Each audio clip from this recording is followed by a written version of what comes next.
Police station లో ప్రాణాలు వదిలేస్తాను. మా ఇంటికి మళ్ళీ నేను రాత్రి నలుగురు ఆడవాళ్ళు వచ్చారు.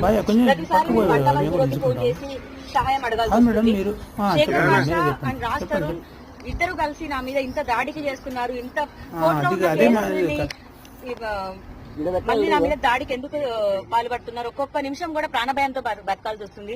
ఇదే నార్సింగ్ పోలీస్ స్టేషన్ లో గంట సేపు వెయిట్ చేస్తాను. నేను నిన్న కంప్లైంట్ చేశాను, అక్నాలెడ్జ్మెంట్ ఇచ్చారు, ఇప్పటి వరకు చర్యలు తీసుకోలేదు.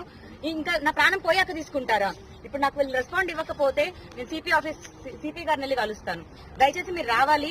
నాకు మీడియా సపోర్ట్ తప్ప ఏ సపోర్టు లేదు. పోలీసులు కూడా నన్ను సేవ్ చేయట్లేదు. ఫిజికల్ గా దాడి జరుగుతుంది నా పైన. నిన్న నలుగురు వచ్చారండి. నలుగురు వచ్చి మా ఇంట్లోకి రావడానికి ప్రయత్నించారు. మా డాడీ ఒక ఉమెన్ ని బలవంతంగా బయటికి పంపించడం జరిగింది. ఇక్కడ ధర్నా నా ప్రాణాలు ఇక్కడే వదిలేస్తానండి. ఇంకా వాళ్ళెవరో చంపే బదులు ఎలాగో చంపుతారు అని చెప్పినా వదలట్లేదు. ఇక్కడే ప్రాణాలు వదిలేస్తాను నేను. ఇంకా